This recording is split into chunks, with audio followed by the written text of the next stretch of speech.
Hello friends, स्वागत है आपका अपना यूट्यूब चैनल कॉम्पिटिटिव गाइडर में। कॉम्पिटिटिव गाइडर चैनल के माध्यम से हम लोग हिंदी साहित्य का सरल इतिहास देख रहे हैं, जो विश्वनाथ त्रिपाठी जी के द्वारा लिखा गया पुस्तक है, जिसमें धीमे धीमे आगे बढ़ते हुए आज हम लोग 5वें वीडियो पर पहुंच चुके हैं। अभी से पहले 4 वीडियो अपलोड किया जा चुका है। अगर आप लोग चैनल पर नए हैं तो 4 वीडियो को अवश्य देखें, वहाँ से आपका कंसेप्ट अवश्य क्लियर होगा। तो आज का जो वीडियो है वो भक्ति काल से रिलेटेड है, जिसमें अभी से पिछले वाले जो वीडियो था उसमें हम लोग कबीर के बारे में चर्चा कर रहे थे। हम लोगों ने देखा था कबीर का जन्म कहाँ हुआ था, जन्म को लेकर क्या विवाद था। तो ये सभी पॉइंट्स अभी से पहले वीडियो में देखें। तो अगर आप लोग नहीं देखें तो इससे पिछले वाले वीडियो आप चैनल के प्लेलिस्ट पर जाकर अवश्य देखें।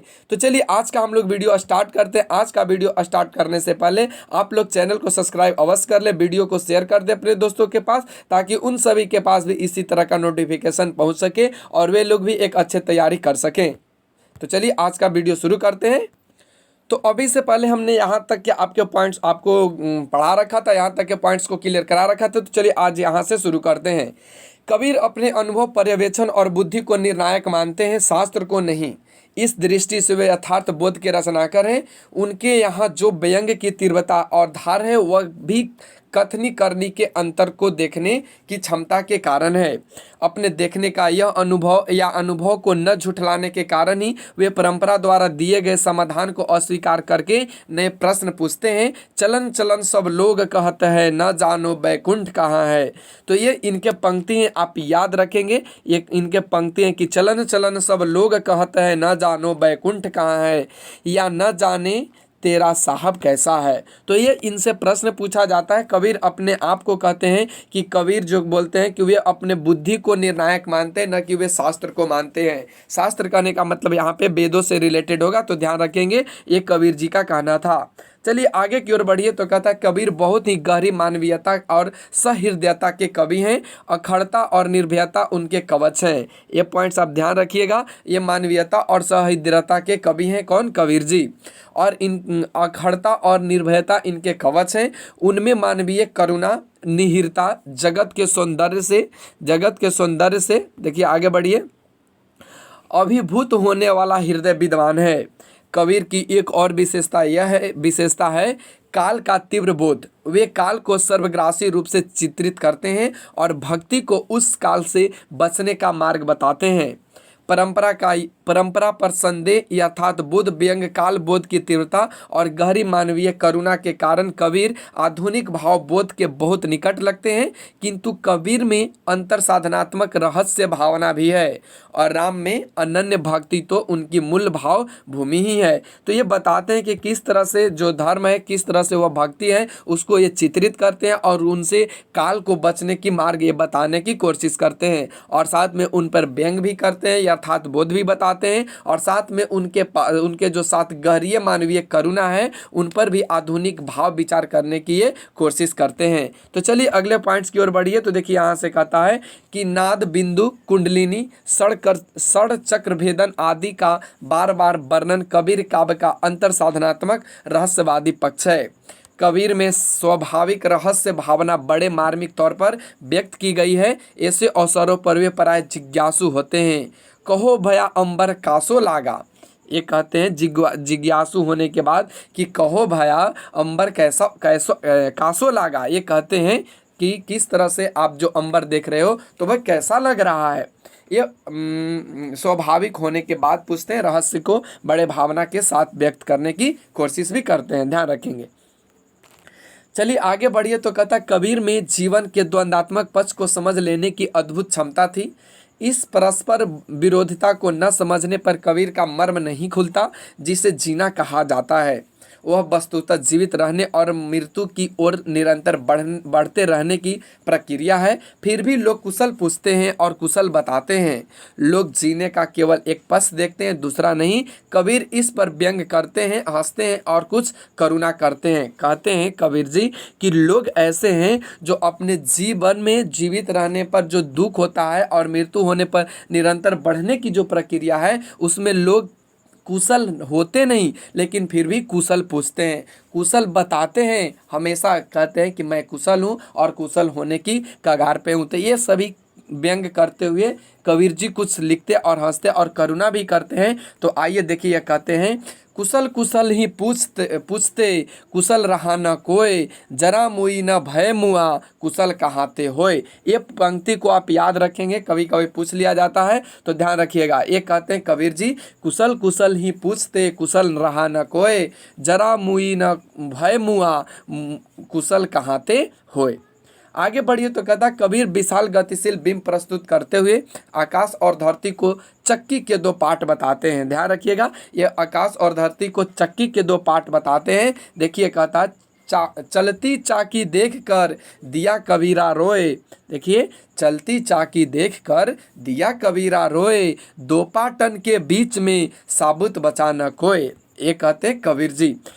वे समाधि, सत्संग, गुरु उपदेश, हरिभजन आदि की सुखानुभूति का चित्रण उत्कृष्ट ज्ञान इंद्रियों बोधात्मक तीव्रता के साथ करते हैं। तो आइए देखिए यहाँ से क्या करते हैं, तो सुनिए।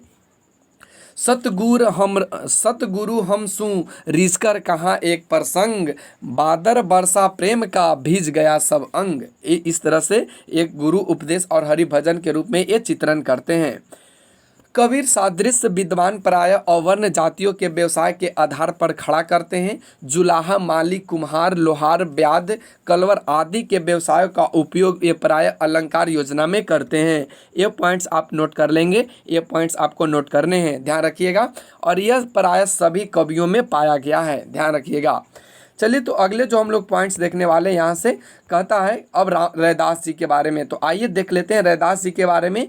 तो रैदास जी का जो अवधि यहाँ पे दिखाया गया है वह 1388 से 1518 दिखाया गया है। तो ध्यान रखेंगे। चलिए रैदास जी के बारे में शुरू करते हैं। रैदास भी रामानंद के शिष्य कहे जाते हैं। उन्होंने अपने एक पद में कबीर और सेन का उल्लेख किया है, जिससे स्पष्ट हो जाता है कि वे कबीर से छोटे थे। अनुमानतः 15वीं सदी उनका समय रहा होगा। तो आप यहाँ से सिर्फ ये पॉइंट्स को नोट करेंगे कि रैदास भी रामानंद के शिष्य थे और वे कबीर से छोटे थे, ध्यान रखेंगे। और उनका जो समय अवधि रहा वह 15वीं शताब्दी रहा, 15वीं सदी रहा। धन्ना और मीराबाई ने रैदास का उल्लेख आदरपूर्वक किया है। यह भी कहा जाता है कि मीराबाई रैदास की शिष्या थी। याद रखिएगा, मीराबाई किसकी शिष्या थी, तो ये रैदास जी की शिष्या थी। रैदास ने अपने को एकाधिक स्थानों पर चमार जाति भी कहा है। चमार जाति अपने आप को रैदास जी ने कहा है। कहा, देखिए यहाँ से, कह रैदास खलास चमारा, या मेरी जाति जाति विख्यात चमारा। ये पॉइंट्स आप नोट कर लेंगे और लिख लेंगे कि ये रैदास जी की पंक्ति है। अपने बारे में, अपने जाति को लेकर इन्होंने ऐसा कहा है।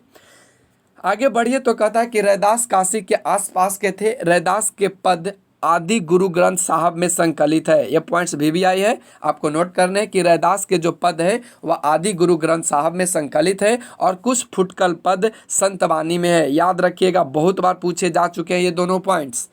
इनका जो और कुछ फुटकल पद है ये सतवानी में संकलित है। रैदास की भक्ति का ढांचा निर्गुणवादियों का ही है, किंतु उनका स्वर कबीर जैसा आक्रामक नहीं। रैदास की कविता की विशेषता उनकी निरहिता है। वे अन्यता पर बल देते हैं। रैदास ने निरीहता के साथ साथ कुंठाहीनता का भाव द्रष्टव्य है। भक्ति काव्य में उनमें वह बल भर दिया था जिसके आधार पर वे डंके की चोट पर घोषित कर सके कि उनके कुटुंबी आज भी बनारस के आसपास ढोरा यानी मुर्दा पशु ढोते हैं और दासानुदास रैदास उन्हीं के वंशज है। तो ये अपने बारे में इन्होंने यहाँ पे बताने की कोशिश किया है। तो देखिए कुछ यहाँ से कहा है, जाके कुटुंब सब ढोर ढोवंत, फिरहूँ अजहू बनारसी अस्पासा, अचार सहित विप्र करही दंड उती तीन तने रविदास दासानुदासा। तो ये अपने बारे में इन्होंने ऐसा कहा है। रैदास की भाषा, देखिए यहाँ से, रैदास की भाषा सरल, प्रवाहमयी और ज्ञता के गुणों से युक्त है। ये इनके भाषा को लेकर यहाँ दिखाया गया है। तो अब आइए देखते हैं गुरु नानक जी के बारे में। गुरु नानक का जो जन्म होता है ये 1469 ईस्वी में तलवंडी ग्राम जिला लाहौर में हुआ है, जो आज के डेट में वर्तमान में पाकिस्तान में है। ध्यान रखिएगा, पाकिस्तान में है। तो ये पॉइंट्स आपको नोट करने यहाँ से। इनकी मृत्यु 1538 ईस्वी में हुई। इनके पिता का नाम कालूचंद खत्री और इनकी माँ का नाम तृप्ता था। इनकी पत्नी का नाम सुलक्षणी था। कहते हैं कि इनके पिता ने इन्हें व्यवसाय में लगाने का बहुत उद्यम किया, किंतु इनका मन भक्ति की ओर अधिकाधिक झुकता गया। इसलिए हिंदू मुसलमान दोनों की समान धार्मिक उपासना पर बल दिया तथा वन आश्रम व्यवस्था और कर्म कांड का विरोध करके निर्गुण ब्रह्मा की भक्ति का प्रचार किया। गुरु नानक ने व्यापक देशाटन किया और मक्का मदीना तक की यात्रा इन्होंने किया है। तो देखिए यहाँ से इनके बारे में थोड़ा सा जीवनी दिया गया है कि गुरु नानक का जन्म कहाँ हुआ, इनके माता पिता कौन थे, इनके पत्नी कौन थी, ये क्या करना चाहते थे और इन्होंने बाद में क्या करा, इन्होंने कहाँ कहाँ घूमा, कौन से धर्म को इन्होंने प्रशिक्षण दिया और कौन से धर्म को लेकर आगे बढ़े। तो यहाँ से कुल पॉइंट्स आप देख सकते हैं। आगे बढ़िए तो कहते हैं कि मुगल सम्राट बाबर से इनकी भेंट हुई थी। याद रखिएगा ये पॉइंट्स, हुई थी। यात्रा के दौरान साथ में इनके साथी और शिष्य रागी नामक मुस्लिम रहते थे। इनका एक शिष्य था रागी नाम के मुस्लिम, तो ध्यान रखिएगा, जो इनके द्वारा रचित पदों को गाते थे। गुरु नानक ने सिख धर्म का परिवर्तन किया था, ये भी आपको याद रखने हैं। गुरु नानक ने पंजाबी के साथ हिंदी में भी कविताएं लिखी। हिंदी में देखिए यहाँ हिंदी में ब्रजभाषा और खड़ी बोली दोनों का मेल है। इनके भक्ति और विनय के पद बहुत मार्मिक हैं। समकता इनके व्यक्तित्व और रचना की विशेषता है। गुरु नानक ने उल्टी बांसी शैली नहीं अपनाई है। इनके दोहों में जीवन के अनुभव उसी प्रकार गुथे हैं जैसे कबीर की रचनाओं में।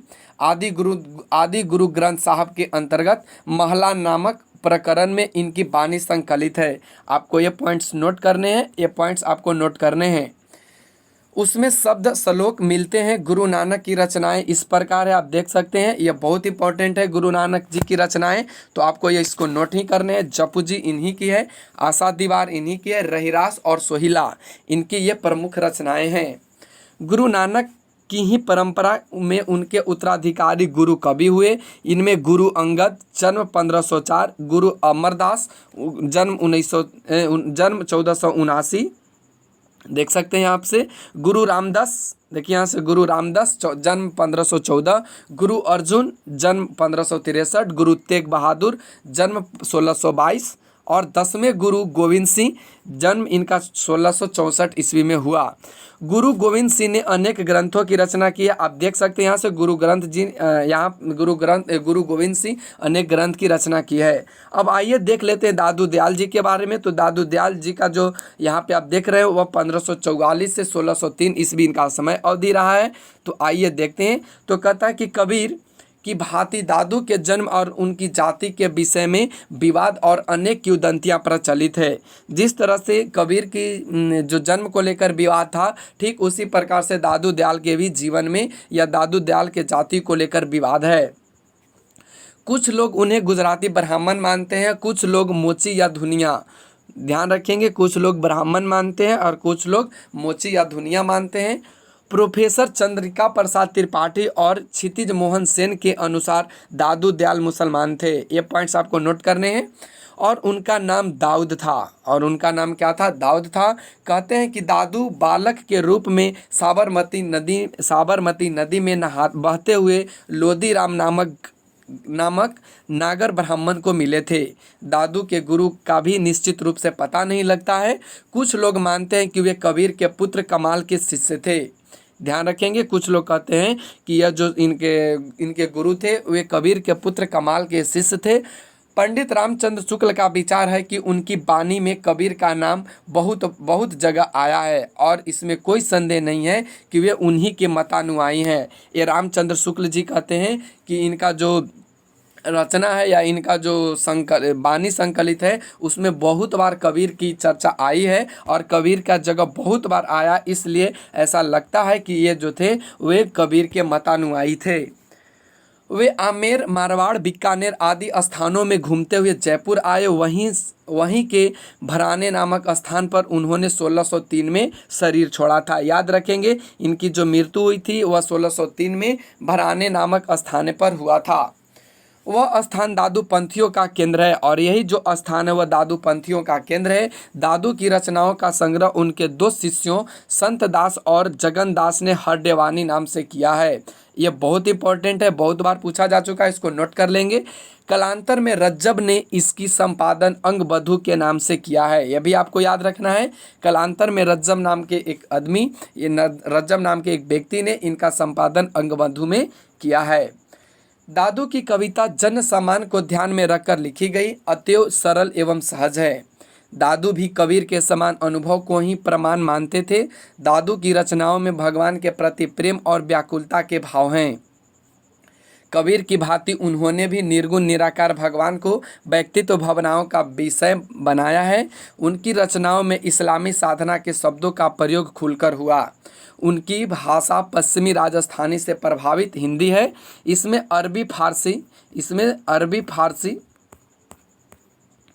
अरबी फारसी के काफ़ी शब्द आए हैं और फिर भी वह सहज और सुगम है। तो यहाँ तक कि आपने देखा गुरु दादू दयाल के बारे में, तो दादू दयाल किस प्रकार से थे, तो यहाँ तक के पॉइंट्स आप उम्मीद है आपको समझ में अवश्य आया होगा। तो चलिए अब देखते हैं हम लोग सुंदरदास जी के बारे में। तो आइए सुंदरदास जी के बारे में देखते हैं। तो कहता इनका जो समय अवधि रहता है वह 1596 से 1689 रहता है। तो आइए देखते हैं। सुंदरदास 6 वर्ष की आयु में दादू के शिष्य हो गए थे। उनका जन्म 1596 ईस्वी में जयपुर के निकट घौसा नामक स्थान पर हुआ था। दादू की मृत्यु के बाद एक संत जगजीवन राम के साथ वे 10 वर्ष की आयु में काशी चले गए। वहाँ 30 वर्ष की आयु तक उन्होंने जमकर अध्ययन किया।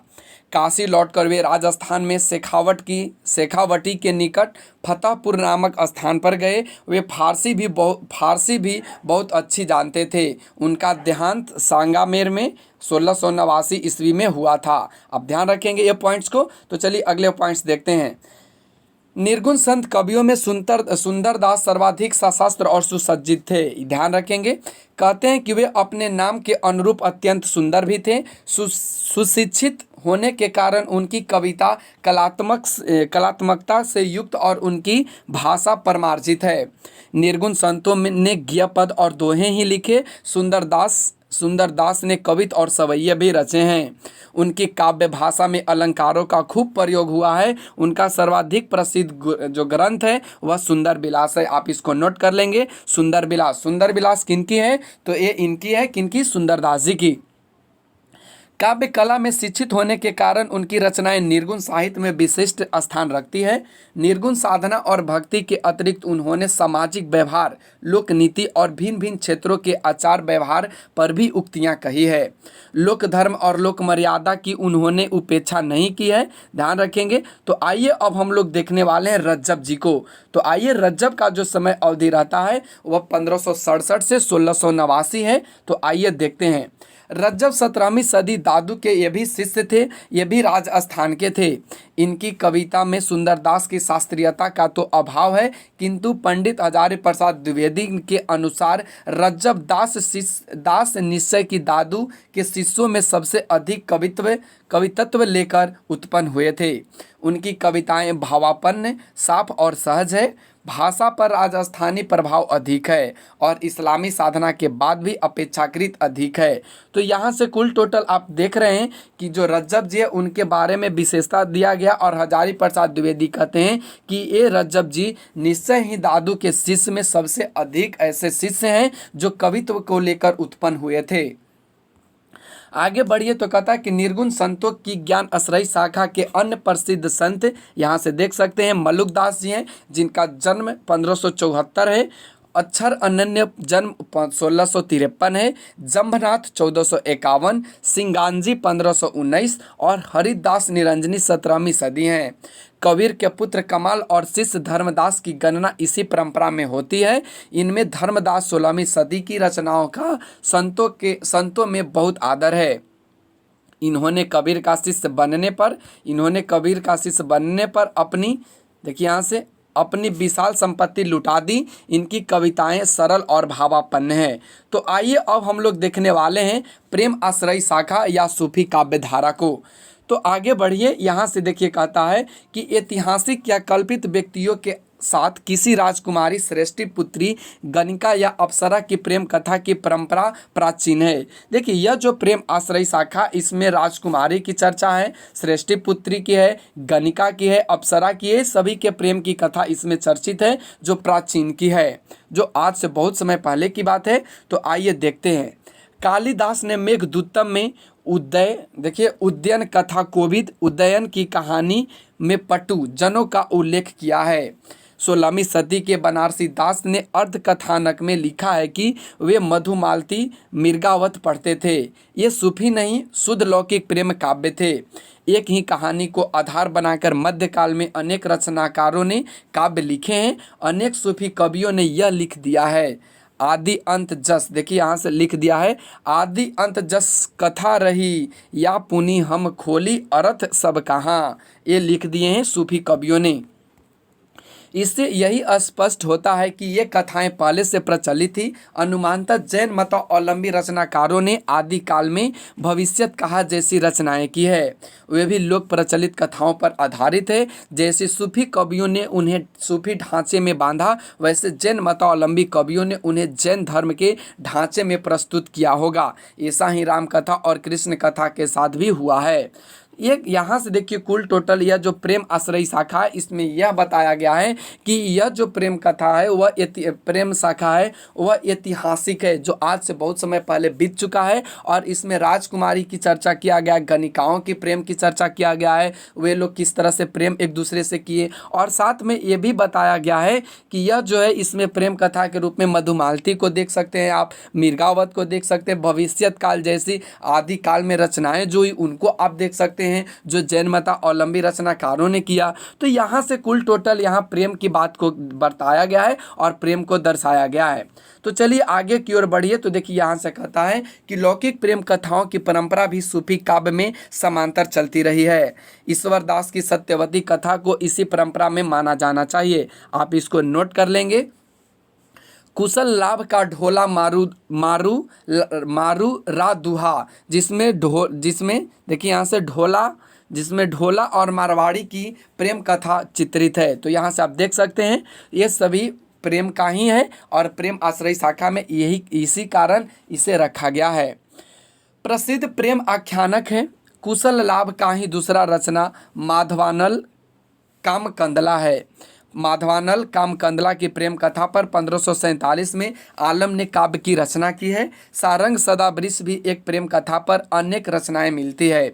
यह कथा गद्य में भी मिलती है। इसी प्रकार किसी अज्ञात कवि ने दिल्ली के सुल्तान फिरोज शाह के पुत्र कुतुबुद्दीन और साहिबा की प्रेम कथा पर कुतुब शतक की रचना की है। आप यहाँ से यह पॉइंट्स नोट करेंगे। दिल्ली के सुल्तान फिरोज शाह के पुत्र कुतुबुद्दीन और साहिबा की प्रेम कथा पर कुतुब शतक की रचना की गई है। कहने का आशय यह है कि सूफी काव्य के साथ साथ शुद्ध लौकिक प्रेम आख्यानों की भी परंपरा चलती रही।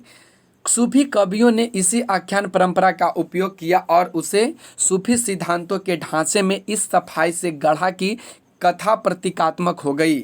प्रतीकात्मकता में दोहरापन होता है, वह प्रस्तुत और अप्रस्तुत दोनों अर्थ देती है। सूफी परंपरा के पहले कवि, देखिए यहाँ से सूफी परंपरा के पहले कवि मुल्ला दाऊद है और इनकी रचना चंदायन है। लेकिन प्यारे साथियों, इसका हम एक वीडियो बना चुके हैं, आप लोग चैनल पे जाएं और यहाँ से सूफी परंपरा के जो पहले कवि मुल्ला दाऊद हैं वहाँ से आपको दिखाया गया है कि कौन है। ध्यान रखिएगा, थोड़ा सा आप वीडियो को अवश्य देखें, इसमें दिया गया है जो हिंदी साहित्य में प्रथम करके बताया गया है। चलिए आगे बढ़िए। तो देखिए कथा की चंदायन का जो रचना काल है वह 1389 है। तो आप इसको भी नोट कर लेंगे यहाँ से पॉइंट्स को, चंदायन का रचना और चंदायन के जो रचनाकार हैं उनका नाम है मुल्ला दाऊद। तो ध्यान रखेंगे यहाँ से पॉइंट्स को। तो चलिए अगले पॉइंट्स की ओर बढ़िए। तो यहाँ देखिए कहता है बरिस साथ से होई एकासी तिन्ही जा कवि सरसेऊ भासी, ये इनके कुछ पंक्ति हैं। चलिए आगे की ओर बढ़िए। तो कहता है कि मुल्ला दाऊद रायबरेली जिले के डलमऊ के थे। ये भी आपको याद रखने हैं कि मुल्ला दाऊद जो थे वह कहाँ के थे, तो ये रायबरेली के डलमऊ के थे। वहीं उन्होंने चंदायन की रचना की। यह बहुत काव्य लोकप्रिय एवं सम्मानित था। दिल्ली में मखदूम शेख तकीउद्दीन रब्बानी जन समाज के बीच इसका पाठ किया करते थे।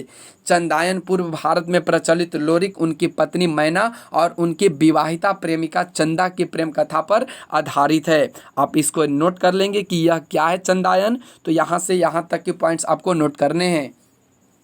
बीच बीच में चंदा को इसी काव्य में भी पद्मावत की भांति अलौकिक सत्ता का प्रतीक बनाया गया है। चंदायन की भाषा परिष्कृत अवधि है, आप इसको भी नोट कर लेंगे, जिससे लगता है कि 14वीं शताब्दी तक अवधि काव्य भाषा के रूप में परिष्कृत और प्रतिष्ठित हो चली थी।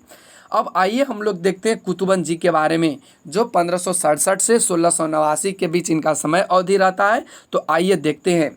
कुतुबन ने मिर्गावत की रचना 909 हिजरी अर्थात 1503 से 4 में की थी। आप इसको नोट कर लेंगे। ये देखिए, ये सोहरावादी पंथ से के ज्ञात होते हैं। ये सोहरावादी पंथ है उससे यह ज्ञात होता है। पंडित रामचंद्र शुक्ल के अनुसार जौनपुर के बादशाह हुसैन शाह के ये आश्रित थे। यह कहाँ किसके आश्रित में थे? तो यह हुसैन शाह के आश्रित थे कुतुबन।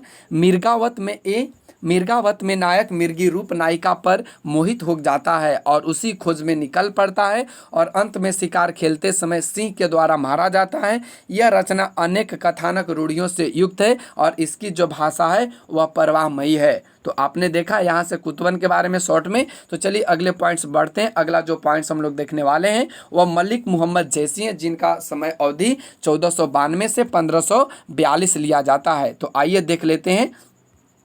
कहता है, हिंदी में सूफी काव्य परंपरा के श्रेष्ठ कवि मलिक मोहम्मद जैसी जी हैं। याद रखेंगे इसको। ये अमेठी के निकट जायस के रहने वाले थे, इसलिए इन्हें जायसी कहा जाता है। पंडित रामचंद्र शुक्ल ने लिखा है कि जायसी अपने समय के सिद्ध फकीरों में गिने जाते हैं। ये आपको नोट करने हैं। सिद्ध फकीरों में किन्हें गिना जाता, ऑब्जेक्टिव क्वेश्चन बनेगा तो आप यहाँ से इसको सोल्व करेंगे। अमेठी के राजघराने में इनका बहुत मान था। इनकी 3 रचनाएं उपलब्ध है, जिनमें अखरावट, आखिरी कलाम, पद्मावत कहते हैं। ये इन्हीं की 3 रचनाएं हैं। अखरावट, आखिरी कलाम और पद्मावत मलिक मोहम्मद जैसी की हैं। कहते हैं कि एक नवो उपलब्ध काव्य कन्हावत भी इन्हीं की रचना है। ध्यान रखिएगा, किंतु कन्हावत का पाठ परमाणविक नहीं मिल लगता है। अखरावट में देवनागरी वर्णमाला के एक एक अक्षर को लेकर सैद्धांतिक बातें कही गई है। आखिरी कलाम में क़यामत का वर्णन है, इसको आप नोट कर लेंगे। जिसमें कवि के यश का आधार है वह पद्मावत है। याद रखिएगा, कवि के यश के आधार कौन है? पद्मावत है। आखिरी कलाम जो है वह क़यामत है और अखरावट है जो देवनागरी वर्णमाला में एक एक अक्षर को लेकर लिखा गया है। इसकी रचना कवि ने 1520 यानी हिजरी संवत की बात करें तो 927 के आसपास की। कुछ लोग 27 को 47 पढ़कर इसका रचनाकाल 1547 मानने के पक्ष में हैं। तो ध्यान रखिएगा। पद्मावत प्रेम की पीर व्यंजना करने, देखिए यहाँ से, पद्मावत प्रेम की पीर की व्यंजना करने वाला विशद प्रबंध काव्य है। इसको नोट कर लेंगे आप। यह दोहे चौपाइयों से निर्विध मन सभी शैली में लिखा है। ये भी आपको नोट करने हैं। जिसे कवि ने, देखिए यहाँ से, जिसे कवि ने अल्लाह, हजरत मोहम्मद, उनके 4 मित्रों, शाह वक्त, शेरशाह सूरी और समसामयिकी गुरुओं एवं पीरों की वंदना की है। पद्मावत की काव्य भूमिका विशद एवं उदात्त है। कवि ने प्रारंभ में ही प्रकट कर दिया है कि जीवन और जगत को देखने वाली उनकी दृष्टि व्यापक और परस्पर विरोध को आंकने वाली है। कवि अल्लाह को इसे विविधतामयी सृष्टि का कर्ता कहता है। विविध प्राणियों, वस्तुओं, स्थितियों का परिगणन करता है, जिसमें उनमें परस्पर विरोध देखता है। जिसमें देखिए यहाँ से कहता है, किन्हेसी नाग मुखही विष बसा, किन्हेसी मंत्र हर जेही डसा, किन्हेसी अमियन जियन जेही पाए, किन्हेसी विष जो मीचू तेही खाए, किन्हेसी अखी मीठी रस भरी, किन्हेसी करई बेली बहु फेरी। तो यहाँ से आप देख सकते हैं इन्होंने ऐसा लिखा। उपयुक्त पंक्तियों में जायसी वस्तुओं पर परस्पर विरोध देख दिखा रहे हैं। उनकी दृष्टि सामाजिक विषमता की ओर जाती है। और देखिए कहते हैं यहाँ से ये कहते हैं किन्हेसी कोई भिखारी कहीं धनी, किन्हेसी संपत्ति विपत्ति पुन धनी, काहू भोग भुगुति सुख सारा, कहाँ कहूँ भुक भवन दुख भारा। ये यहाँ से कहते हैं जायसी इन सबको अल्लाह का ही किया हुआ मानते हैं। ये भगवान पर विश्वास और अपने अल्लाह पर ये विश्वास करते थे। चलिए आगे की ओर बढ़िए तो देखिए यहाँ से कहता है कि पद्मावत की कथा चित्तौड़ के शासक रतन सेन और सिंघल देश की राज्य कन्या पद्मिनी की प्रेम कहानी पर आधारित है। ये पॉइंट्स आपको नोट करने और याद करने भी हैं। इनमें कवि ने कौशल पूर्वक कल्पना एवं ऐतिहासिकता का मिश्रण कर दिया है। इसमें अलाउद्दीन खिलजी द्वारा चित्तौड़ पर आक्रमण और विजय ऐतिहासिक घटना है। रतन सेन अपनी विवाहिता पत्नी नागमती को छोड़कर पद्मिनी की खोज में योगी बनकर निकल पड़ता है। पद्मिनी से उसका विवाह होता है। राघव चेतन नामक पंडित पद्मिनी के रूप की प्रशंसा अलाउद्दीन से करता है। अलाउद्दीन छल से रतन सेन को पकड़कर दिल्ली ले जाता है। गोरा बादल वीरता पूर्वक रतन सेन को छुड़ा लेते हैं। बाद में रतन सेन एक अन्य राजा देवपाल से लड़ाई में मारा जाता है। देखिए यहाँ से ये कुल टोटल ये पद्मावत की विशेषता बताया गया है कि ये जो पद्मावत विशेषता थी यह किस प्रकार से, तो आप इसको 2 बार वीडियो को देखेंगे तो अवश्य आपको समझ में आएगा। चलिए आगे बढ़िए तो यहाँ से कहता पद्मिनी और नागमती राजा के शौक को लेकर सती हो जाती है। अलाउद्दीन जब चित्तौड़ पहुँचता है तो उससे उसकी राख मिलती है। आपने पद्मावत फिल्म देखा होगा ना, तो वहाँ से आप इसको और अच्छे से समझ में आया होगा। अगर आप लोग नहीं देखे हैं तो पद्मावत जो फिल्म है उसको आप देखें, जिसमें रणबीर कपूर और पद्मावती जो पद्मावत हैं क्या नाम उनका, पादुकोण, ठीक है ना, तो आप वहाँ से देख सकते हैं। तो चलिए आगे की ओर बढ़िए। जायसी ने इस प्रेम कथा को आधिकारिक एवं अनुषांगिक कथाओं के ताने बाने में बहुत जतन से बांधा है। पद्मावत आगंत मनुष्य प्रेम अर्थात मानवीय प्रेम की महिमा व्यंजित करता है। हीरामन सुख शुरू में कहते हैं, मानुष प्रेम भऊ बैकुंठी, नाही तक का छार भरी मुट्ठी। रचना के अंत में वह छार भरी मुट्ठी फिर आती है। अलाउद्दीन के, देखिए यहाँ से अलाउद्दीन पद्मिनी के सती होने के बाद चित्तौड़ पहुँचता है तो राखी मिलता है। छार उठाई लिन्ही एक मुट्ठी, दिन्ही उड़ाए परी थमी छुट्टी। तो यहाँ से आपने देखा। आगे की ओर बढ़िए तो देखिए यहाँ से कहता है कि कवि ने कौशल से यह मार्मिक व्यंजना की है कि जो पद्मिनी रतन सेन के लिए पारस रूप है वही अलाउद्दीन जैसे के लिए मुट्ठी भर धूल। मध्यकालीन रोमांचक आख्यानों का कथानक प्राय बिखर जाती है, किंतु पद्मावत का कथानक सुगठित है। आगे की ओर बढ़िए तो पद्मावत में नगर वर्णन, षड्यंत्र ऋतु वर्णन, 12 मासा नक्सिक वर्णन केवल रूढ़ी पालन के रूप में नहीं मिलता। उसमें कवि की कल्पना सहृदयता के सहारे मार्मिक एवं करुण दृश्य विधान खड़ा करती है। पद्मावत में प्रकृति का प्रतीकात्मक उपयोग है, किंतु वह अपना स्वतंत्र व्यक्तित्व भी रखती है। जायसी के नक्सिक वर्णन की विशेषता यह है कि वह मांसल होते हुए भी मनुष्य की पार्श्विक विकृतियों को उत्तेजित नहीं करता, बल्कि एक रहस्य और करुणा के लोक में हमें ले जाता है। पद्मावत की नागमती के विरह वर्णन का प्रसंग अत्यंत मार्मिक है। उनकी मार्मिकता का आधार है मध्यकालीन भारतीय नारी की विवशता। एक ओर नारी का विवश और पूर्ण आत्मसमर्पण, दूसरी ओर पुरुष द्वारा उसकी अपेक्षा। मार्मिकता का दूसरा कारण नागमती के लोक सामान्य भाव भूमि पर स्थित करके उनके विरह का चित्रण करना है। वह रानी है, किंतु उसे जिस रूप में प्रस्तुत किया गया है वह मध्यकालीन सामान्य वर्ग की नारी का रूप है, राजभवन में रहने वाली का नहीं। देखिए यहाँ कहता, पूरब नक्षत्र सिर ऊपर आवा, हो बिनु नाह मंदिर को छावा। बरिसे मेघ झकोरी, मोर दुई नैन चुभही असीन ओरी। तो यहाँ से बताने की कोशिश किया गया है। प्रतीकात्मक बात की पहले आ जा चुकी है। पद्मावत का रचनाकार लौकिक कथा का वर्णन कहीं कहीं इस प्रकार करता है। आगे बढ़िए तो कहता है कि लौकिक पर परोक्ष सत्ता का अर्थ संकेतित हो जाता है। जैसे मन सरोदक खंड का यह वर्णन आप देख सकते हैं इसको। तो देखिए यहाँ से कहा गया है कि सरवर तीर पद्मिनी आई, खोपा छोरी केस मुकलाई। शशि मुख अंग मल्लय गिरी बासा, नागिन झपे लिहू चहुपासा। तो यहाँ से आप देख सकते हैं, अनैत घटा परी जग छाहा, शशि के शरण लिहूँ जनुराहा। तो ये पॉइंट्स यहाँ से आपको देखने हैं। अगला जो पॉइंट्स है वह कहता कि प्रथम दो पंक्तियों के रूप में वर्णन है, किंतु तीसरी पंक्ति पद्मिनी को लेकर लोकोत्तर सौंदर्य का आभास देती है। इसी प्रकार कुछ बरौनियों का भी वर्णन है, आइए देख लेते हैं। कहता है कि उन बानन अस जो वानन को जो न मारा, बोधि रहा सागरों संसारा। ऐसे वर्णनों से पद्मावत भरा हुआ है। तो यहाँ से कुल टोटल जो हम लोग अभी पॉइंट देखें, ये सभी पद्मावत की बात करा गया है, इसमें सिर्फ पद्मावत की बात किया गया है। आगे की ओर बढ़िए तो देखिए यहाँ से कहता है पद्मिनी परम सत्ता का प्रतीक है।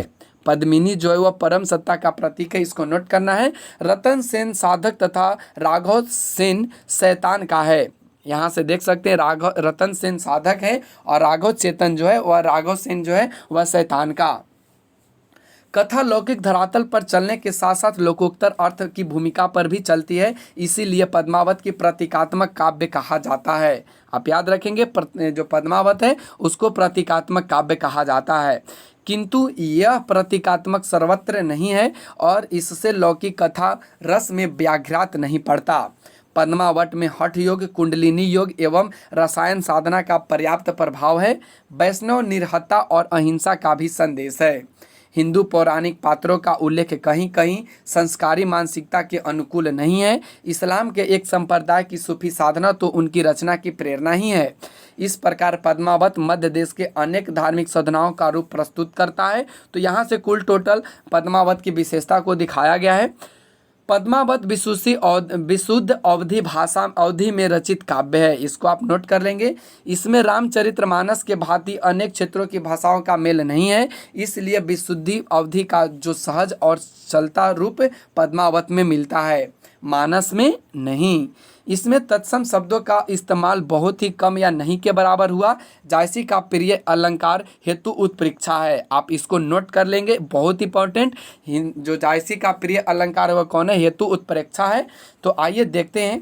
कहता पीयूषो, देखिए यहाँ से, पीयूषो कहूँ संदेशाड़ा, हे भौरा हे काग, सोप धनी बिरहे जरी मुई, तेहिकी धुआं हम लाग।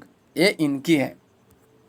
जायसी के अतिशयोक्तिपूर्ण वर्णनों की विशेषता यह है कि वे वस्तु की अतिरंजना नहीं करते, अतिशयोक्ति द्वारा भाव सत्य का रूप खींचते हैं, इसलिए उनकी अतिशयोक्तियों भी मार्मिक है। तो आज हम लोग यहीं तक रखते हैं। अगला दिन हम लोग मंझन को देखेंगे और अन्य सभी कवियों को देखेंगे जो सूफी साधना और प्रेम आश्रयी शाखा के अंतर्गत आए हैं। तो आज के लिए बस इतना है, फिर अगले वीडियो में आपसे मुलाकात होगी। तब तक के लिए नमस्कार, चैनल पे बने रहें, take care, bye bye. Channel को सब्सक्राइब अवश्य कर लें। तो चलिए आज के लिए बस इतना ही।